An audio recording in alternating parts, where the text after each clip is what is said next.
Como eu falei, essa é uma cena carregada de profundas emoções.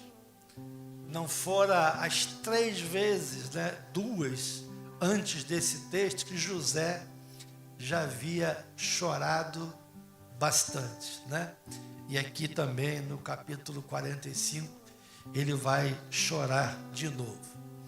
Nos capítulos e versículos anteriores, a gente pôde perceber os métodos que foram usados por José e que acabaram logrando êxito. Pois agora, depois que esses testes que José faz com os irmãos deles, ele estava convencido de que os seus irmãos haviam se arrependido daquilo que haviam feito com ele, José, E ele percebe, José percebe nos seus irmãos uma mudança profunda no coração deles, Podemos dizer que os irmãos de José haviam passado no teste, que José minuciosamente prepara para os seus irmãos, e agora chegar a hora oportuna de remover aquele disfarce, daquela sua dureza, com que ele tratou, em princípio chamando-os de espiões, E agora a gente vai ver um José que vai abrir o coração e mostrar a eles ternura. Vamos ver como isso se deu. Em primeiro lugar, a revelação, e ela está aí nos versos de 1 a 3, ela é uma revelação surpreendente. Longe da cabeça daqueles irmãos de José acharam, entenderam, perceber que aquele homem que agora, com todo o poder que ele tinha, era o José que eles, seus irmãos, haviam vendido aos ismaelitas e depois levado para o Egito.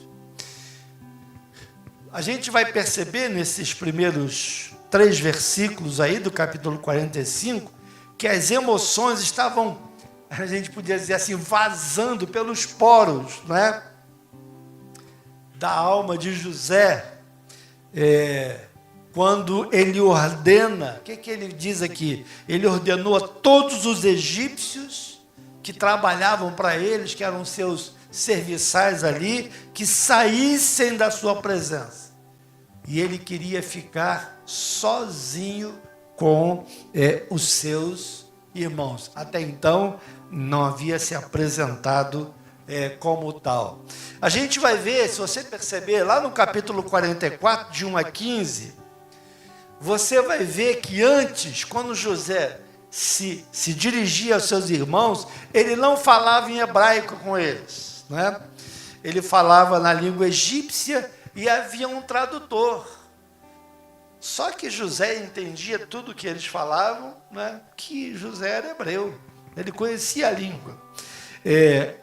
Então, você vai ver lá no capítulo 44, de 1 a 15, você vai ver que toda vez que José se referia a ele, o fazia através de um tradutor. Agora, entretanto, ele vai falar diretamente, privativamente, com seus irmãos na sua própria língua. E aí, naquele momento, o texto diz que a voz do choro precedeu a voz da sua declaração. E aí, pela 3ª vez, o texto, Moisés, que está registrando todo esse acontecimento, é a 3ª vez que José chora copiosamente diante dos seus irmãos. E é nessa condição, com o rosto banhado em lágrimas, que ele se dirige agora aos seus irmãos na língua materna, falando a mesma língua deles, e faz retumbante revelação. Eu sou José. Na língua deles, eu imagino o que não aconteceu com aquele seus irmãos naquela hora, né? José deixa toda aquela liturgia de protocolo, como governador que ele era, e depois que ele diz, eu sou José, ele vira para os seus irmãos e diz, vive ainda meu pai? Meu pai ainda é vivo. Segundo lugar, a gente vai perceber aí, na segunda parte do verso 3, se você olhar no verso 3 aí, do capítulo 45, o medo aterrador dos irmãos de José. Era como que essa revelação tivesse caído como um raio na cabeça daqueles homens, né? Como um estrondo assim do trovão, quando dá aquelas trovoadas nos seus ouvidos. E eu imagino, né? E eles ficaram sem fôlego, né? Eu imagino o sangue congelado nas suas veias e eles não sabiam o que fazer. Imagina eles procurando um buraco assim para se enfiar, né? E agora a gente vendeu o nosso irmão para o Egito, ele agora é o governador. E agora, o que a gente faz? Né? Ele vai triturar a gente. Nós vamos morrer aqui. Né? Imagino que isso passou na cabeça deles. Por isso, a única coisa que a gente percebe aqui é que eles sentem medo, né? Uma vez que o irmão, outrora vendido como escravo, que era dado como morto, inclusive eles inventaram uma história para Jacó, né? De que ele havia morrido, que talvez o animal o tivesse atacado, né? Estava ali agora na frente deles, era o governador do Egito, né? E aí, o que você faria numa situação dessa? O que eles fizeram? Calados ficaram e todos se sentiram culpados, né?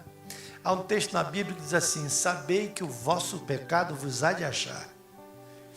Alguém já disse que o mundo dá volta, um dia o pecado volta diante de você. E é o que está acontecendo aqui com os irmãos de José.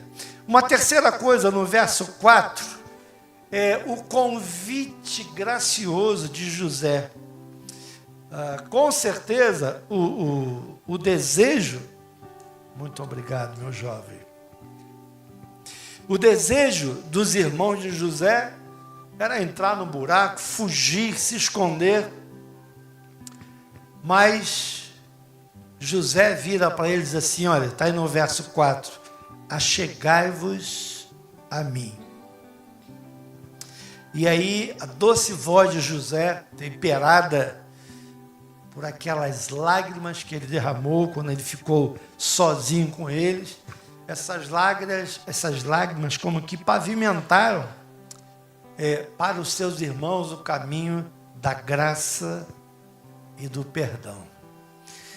Pois já não tinham que fugir acuados pelo medo, atormentados pela culpa, mas a graça estava alcançando aqueles homens. José vai dizer aqui, eu sou José, vosso irmão. E olha o que ele acrescenta aqui, a quem vendestes para o Egito. Né?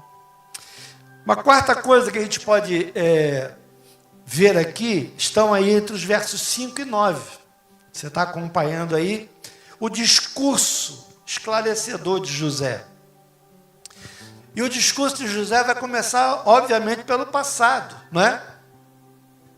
Descrevendo o presente, e ele oferece também um vislumbre do futuro. Na realidade, aqueles homens eram responsáveis pelo sofrimento de José, por tudo de ruim que ele havia passado.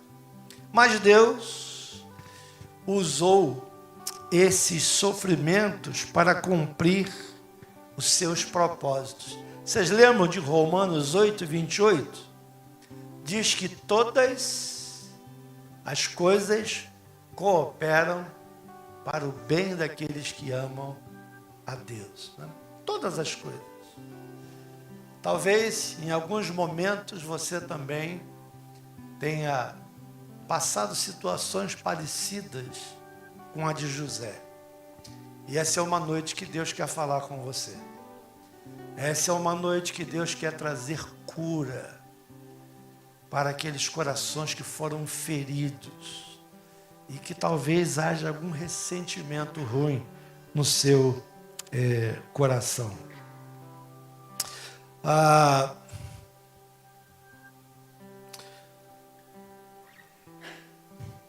Deus usou então os sofrimentos para cumprir os seus propósitos, enviando José ao Egito para que a família de Jacó fosse preservada, para que a nação de Israel viesse a nascer e, por fim, dar ao mundo a palavra de Deus e o Salvador, que vem da descendência de Judá.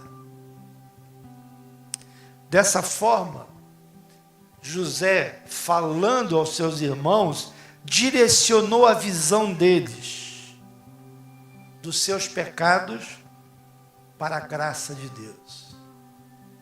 A gente aprende aqui essa lição de que Deus é aquele que é especialista em transformar maldições em bênçãos, em transformar algum mal que tenham tramado contra você e transformar isso em bênção. E depois, ainda, colocar no seu coração o perdão para aquela pessoa que aos seus olhos te fez tanto mal. E na realidade Deus usou, muitas vezes Deus usa essa situação para o nosso crescimento. Nesse episódio aqui, 4 vezes, José se descreve como agente de Deus. Se a gente olhar lá, versículo 5, 7, 8 e 9, José vai repetir isso mais de uma vez, que Deus o usou como um seu agente, deixando evidente que Deus, na sua soberana graça, havia guiado a história de José. Deixa eu te dizer uma outra coisa aqui. Eu e você não somos melhores que José. E nem piores. Deus também dirige a minha e a sua vida. Nada que vem sobre nós, Deus perdeu o controle da situação. Pelo contrário, Ele vai usar cada coisa para nos edificar e para nos abençoar. Creia nisso. Vamos destacar aqui algumas coisas que José se referiu a Deus em sua vida. Lá no capítulo 39 de Gênesis, verso 9, a gente vai ver José fugindo do adultério, percebendo, entendendo que seria um pecado contra Deus, não só contra o seu Senhor, mas contra Deus. A gente vai observando aqui como José vai reconhecendo que Deus está no controle. Depois do capítulo 40, verso 8, José vai interpretar os sonhos do copeiro-chefe e do padeiro-chefe. Lembra? Ele está preso e ele vai interpretar os sonhos do copeiro e do padeiro. E ele vai dizer assim no verso 8, porventura não pertence a Deus as interpretações? Veja, José tem consciência de que Deus está no controle de tudo. Depois, no capítulo 41, verso 16, o José vai interpretar os sonhos do próprio faraó. E ele vai dizer para o faraó, olha, não está isso em mim, mas de Deus, não sou eu que sou o cara, mas é Deus que dá a resposta favorável a faraó. É Deus que pode usar, e ele está lhe dando esse direcionamento quando ele vai falar dos 7 anos de fartura, depois dos 7 anos de vacas magras, né? No capítulo 41, 25, 28 e 32 versículos, José também faz uma declaração ao faraó. O sonho de faraó é apenas um. Deus manifestou a faraó o que há de fazer. Olha a visão de José. Mesmo passando por tudo que ele passou, ele não perde foco. Ele não perde o sentido de que Deus dirige todas as coisas. Aqueles sonhos que Deus tinha dado lá atrás, quando ele estava em casa ainda, ele não perde a esperança de que cada um daqueles sonhos seriam cumpridos. No capítulo 41, no verso 51, é interessante. Quando nasce o primeiro filho de José, ele o chamou de Manassés. Manassés. Que quer dizer, Deus me fez esquecer de todos os meus trabalhos e de toda a casa do meu pai. Isso diz uma mensagem para mim e para você. Não fique preso no seu passado. Há muita gente presa no passado. José não ficou preso com a amargura do passado. Talvez você seja alguém amargo por causa de coisas que aconteceram no passado. Deus não sabia? Sabia. Mas Ele tomou e vai continuar tomando todas as providências para que no final, né? No sábado retrasado, venceu de ontem, a Sônia mais uma vez deu o testemunho dela aqui, não é? Para os jovens, e mais uma vez ela falou de tudo que ela passou, mas ela falou também de tudo que Deus fez para restaurar a vida da Sônia, preparando um lar num outro país, no Brasil, né? E dando a ela aquilo que ela nunca teve. Não fique preso no passado. No capítulo 41, verso 52, quando nasce o segundo filho, José o chamou de Efraim. E aí que diz, Deus me fez próspero na terra da minha aflição. Da terra onde ele foi afligido, agora ele fez próspero. E os filhos, os nomes hebraicos, eles têm sempre um significado, né? E os dois de José aqui estão. E no capítulo 50, que é o capítulo que nós estamos estudando, mas lá na frente, no verso 20, ao explicar pela última vez a seus irmãos a providência divina em sua vida, ele vai dizer para eles assim, vós, na verdade, intentastes o mal contra mim, porém Deus o tornou em bem, para fazer como vedes agora, que se conserve muita gente em vida. Meu irmão, minha irmã, não tenha dúvidas de que Deus está no controle da sua vida. Será que Deus me conhece, pastor? Com certeza. A Bíblia diz que Ele conheceu você antes de você nascer. Quando você estava sendo entretecido no ventre da sua mãe, Ele já conhecia você. E a Bíblia diz que Ele escreveu os seus dias quando nenhum deles ainda havia. Vamos examinar aqui, nesse discurso de José, 3 dimensões interessantes. Primeiro, o passado. A fim de se identificar de forma inequívoca, José lembra ou precisa lembrar-se do passado.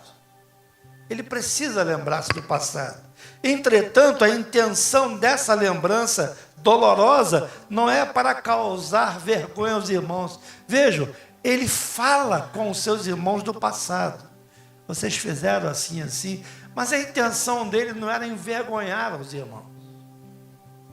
Não era aquilo tipo, você lembra o que você fez comigo? Agora você está aqui, ó, na minha mão. Não é isso. José não faz isso. A gente vê muita gente fazendo isso, não é verdade? Perdendo uma grande oportunidade de ser instrumento nas mãos de Deus. A intenção de José é ajudá-los a superar esse passado que pesava sobre a cabeça dos seus irmãos, sobre os ombros dos seus irmãos. Afinal de contas, quem cometeu o erro foram eles, e aquilo estava massacrando a cabeça dos seus irmãos. A retrospectiva de José, ela é determinada aqui por 3 declarações sobre a sua confiança em Deus. Veja como isso é importante, a nossa confiança em Deus. Primeiro, José diz assim: para a conservação da vida, Deus me enviou adiante de vós. Está aí no verso 5, na parte B, não é? E essa é uma das afirmações clássicas do governo providencial de Deus, não é? Que é capaz de direcionar um emaranhado da culpa humana para concretizar os seus bons e afinados propósitos. Queridos, Deus é capaz de pegar qualquer situação ruim, adversa, e transformá-la em situação de bênção para nós, para nossos filhos e para nossa descendência. A fala de José a seus irmãos tem um teor que eu queria compartilhar com vocês.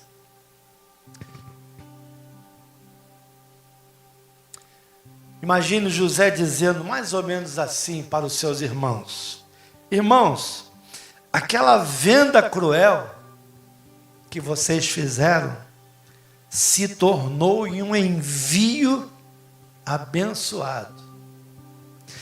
Vocês podem aprender a ver tudo com outros olhos, mesmo não conseguindo entender isso. É preciso confiar em Deus, porque Deus é aquele que tem o poder de intervir. Presta atenção nisso, de intervir em algo que começou mal, que começou como um plano mau, e transformá-lo num plano bom. José sofreu. Há um preço. Há um preço. Jesus também pagou alto preço por nós. Há um preço, mas que será plenamente recompensado pelo Senhor, que tem controle de todas as coisas. Depois, lá nos versos 7 e 8 do capítulo 45, José vai dizer assim, ó: Deus me enviou adiante de vós para conservar a vossa sucessão na terra, para vos prosperar a vida por um grande livramento. Não fora isso, eles iriam morrer de fome em Canaã. O que José está dizendo aqui é seus irmãos, é nada mais, nada menos, de que Deus o enviou para o Egito, a fim de possibilitar a sobrevivência deles, do mundo, de todos eles. Terceiro aspecto, está lá no verso 8, a parte A, quando José vai dizer assim para os seus irmãos: assim, não foste vós que me enviaste para cá, e sim Deus. Irmãos, eu até compartilhei isso numa terça-feira, lá em casa, quando a gente estava estudando essa questão, que a gente estudou isso dos grupos familiares, né? Aconteceu uma certa situação comigo, há muitos anos atrás, E essa situação resultou numa carta de 3 ou 4 linhas. De 3 ou 4 linhas. Que me comunicava em casa, de férias, a minha demissão. E aquilo foi assim uma punhalada nas costas, algo muito dolorido, difícil. E de vez em quando eu pegava aquela correspondência, e eu guardei durante muito tempo, de 3 ou 4 linhas, e lia aquilo, e aquilo me amargurava, aquilo me fazia mal. Até que um dia, Deus fala ao meu coração, diz, olha, se eu não fizesse isso com você, você não teria saído de lá. E eu tinha um outro plano na sua vida. Eu fiz isso porque era a única maneira de quebrar a sua relação com aquele lugar que você estava. E aí eu falei, Senhor, eu me rendo. Não vou discutir com o autor da vida e aquele que dirige todas as coisas. Peguei aquele papel, rasguei aquele papel, joguei fora. Aquilo nunca mais me causou mal nem dor. E hoje, quando eu conto também, não dói, como doeu há muitos anos atrás. Há certas coisas que acontecem na vida da gente, e Deus permite. Mas eu queria que você ouvisse aquilo que o Senhor diz para você. Filho, filha, eu estou no controle. Você está duvidando disso? Eu estou no controle. Ou você não crê que eu sou Deus, ou você não crê que eu tenho controle sobre todas as coisas.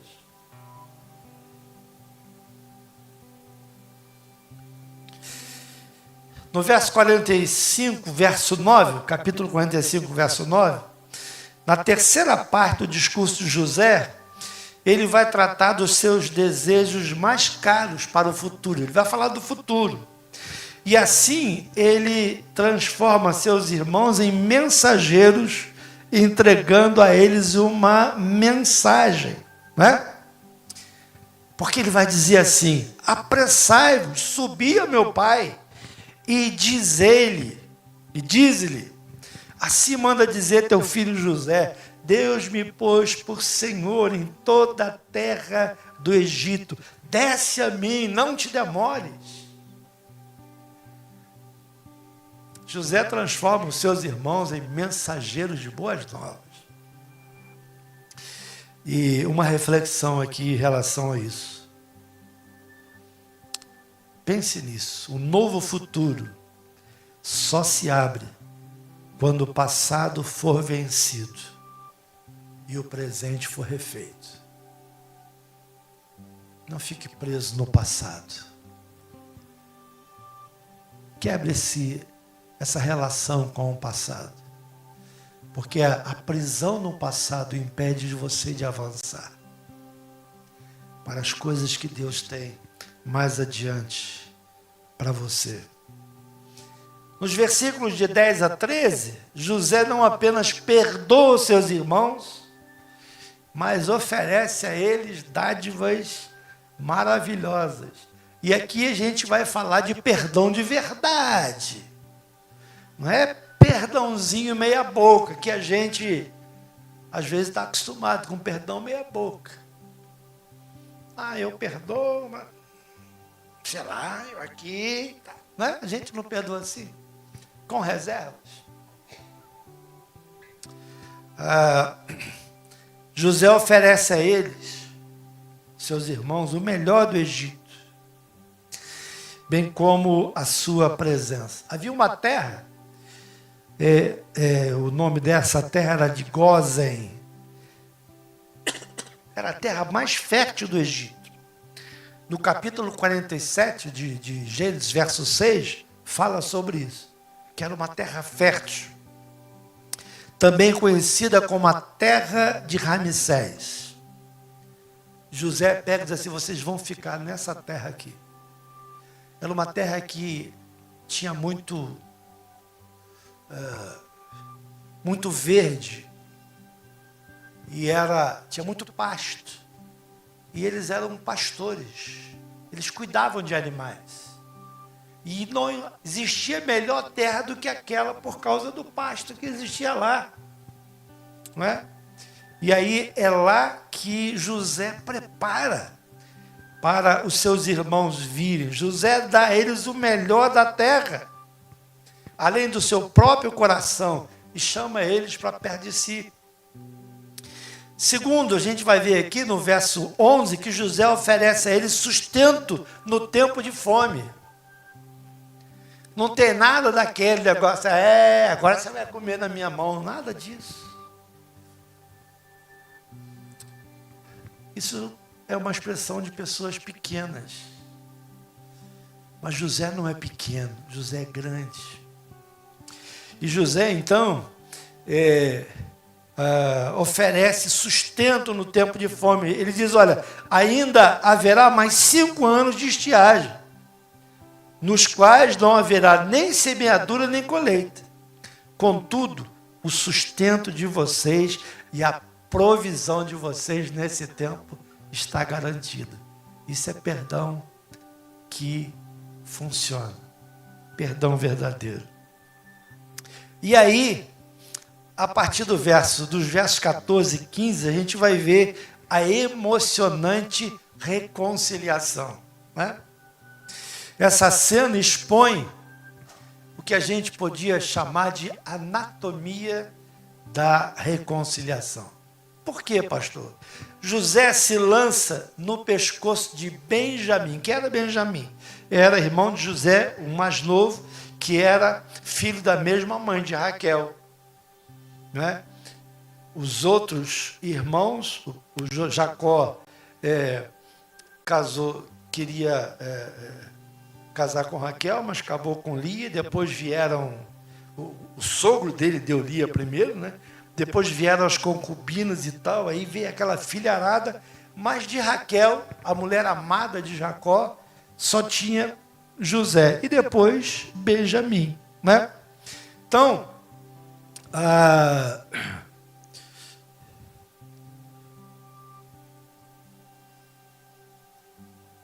José se lança no pescoço de Benjamim, seu irmão, por parte de mãe e pai. Os outros eram apenas por parte de pai, filhos de Jacó, né? Mas as mães eram diferentes.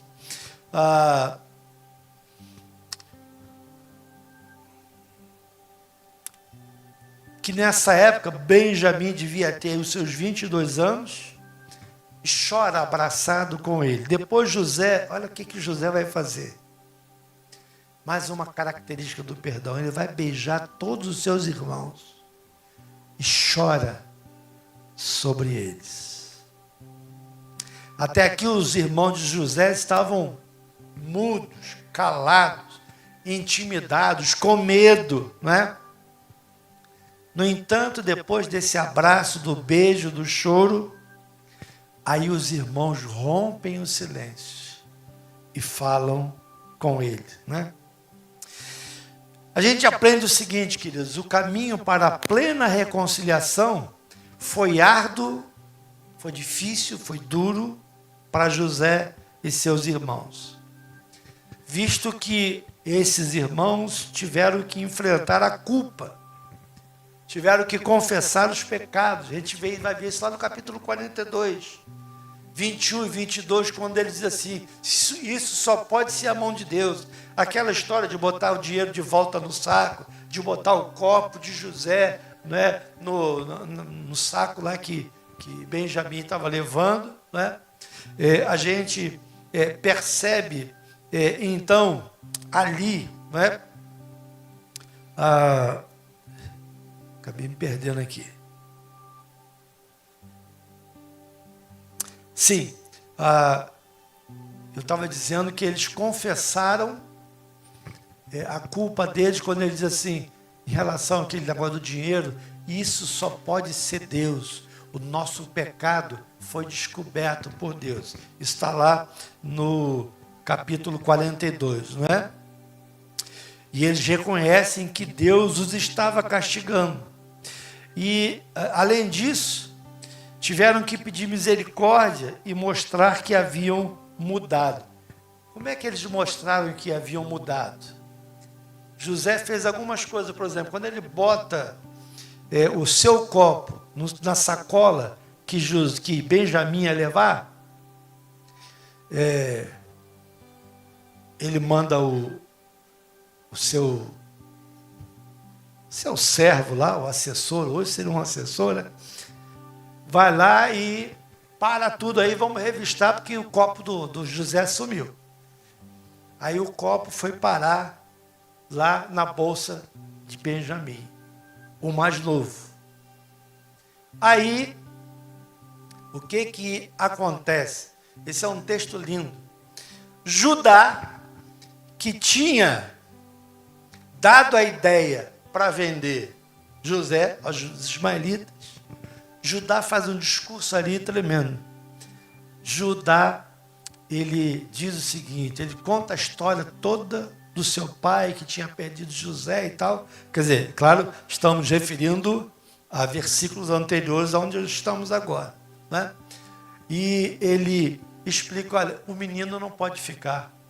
O nosso pai quase morreu quando o outro irmão dele desapareceu, morreu. E agora, se a gente não leva ele, deixa eu ficar no lugar dele.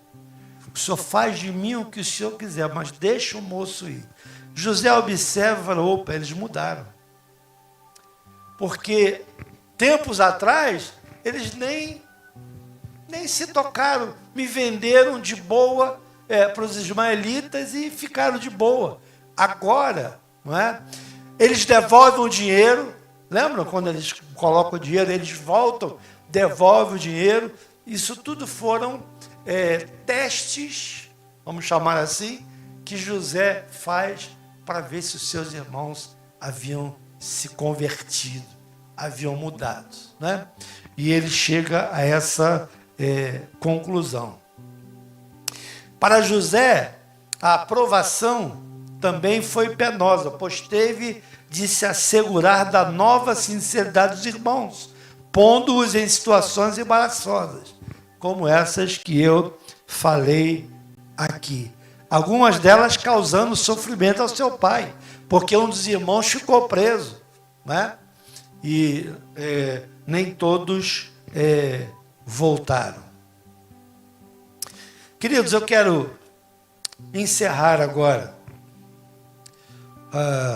essa palavra, né?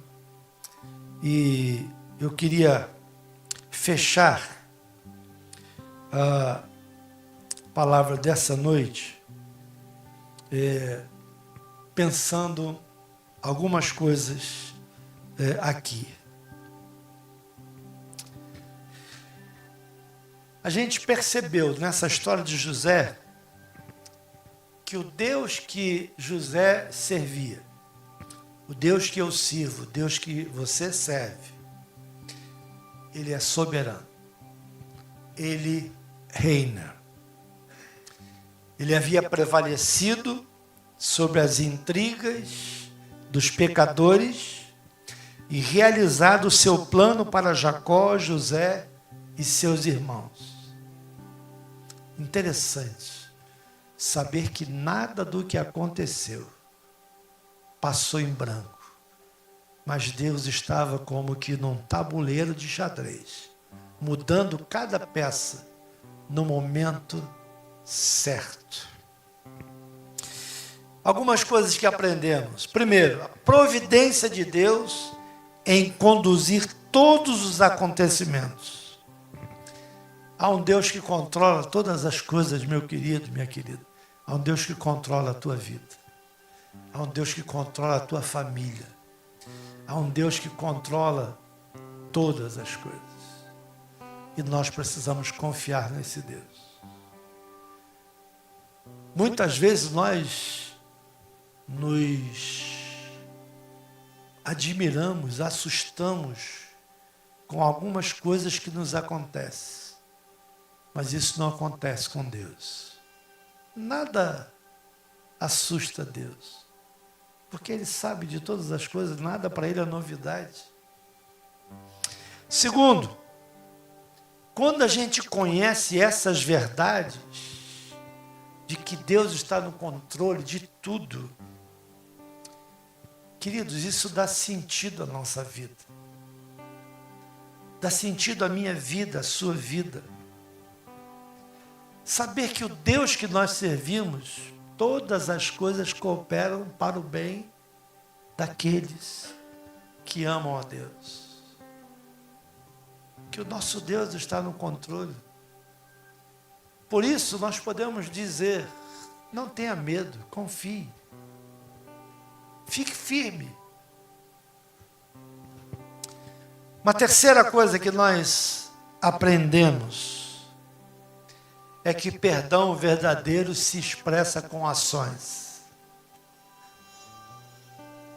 José não perdoou só de boca aos seus irmãos, mas ele efetivamente os abraçou, os beijou, e mesmo diante da crueldade que ele fora vítima dos seus irmãos, às vezes nós ficamos medindo as coisas pela maneira cruel como às vezes alguém nos tratou, da maneira indelicada, dolorosa como alguém nos tratou. Mas nessa noite nós aprendemos que o perdão abrange abraço, beijo, choro. E a gente vê o que José faz com seus irmãos. Ele tinha tudo agora como autoridade máxima do Egito. Mandar prender os seus irmãos. Agora vocês vão ver o que é bom. Quantos paus se faz uma canoa. Mas ele os perdoa, ele presenteia os seus irmãos e ele traz os seus irmãos para junto deles, junto com seu pai. Por último, assim como José, Jesus também foi traído. José é um protótipo de Jesus, né? Vendido por 30 moedas, Jesus foi vendido por 30 moedas, por Judas. Foi rejeitado pelos seus irmãos, pelo seu povo, o povo de Israel. Negado pelas autoridades do seu povo, né? Pelos sacerdotes. Negado até pelos seus discípulos, tendo sido morto. Mas Jesus ressuscita, tirando de nós toda a culpa. Sabe quem foi que crucificou Jesus naquela cruz? A gente sempre gosta de dizer que foram os romanos, foram os judeus. Mas na realidade quem crucificou Jesus fui eu, foi você. Fomos nós. E havia essa culpa sobre nós. Mas ao terceiro dia, Jesus ressuscita e tira de sobre nós toda a culpa e condenação. E manda a semelhança de José, manda proclamarmos a sua glória. José diz assim: diga ao meu pai a glória que eu tenho aqui no Egito. E Jesus diz para nós: ide por todo mundo, falem da minha glória, de que eu venci todas a cruz, venci Satanás, e que através da minha morte, toda a culpa. Hoje uma das crianças falou esse versículo: nenhuma condenação há para aqueles que estão em Cristo Jesus. Jesus é o nosso José, nosso irmão que tem preparado um lugar e diz: olha, vinde, vinde a mim, porque a fartura, lugar que eu vou preparar a fartura, há delícias eternamente. Que Deus nos abençoe.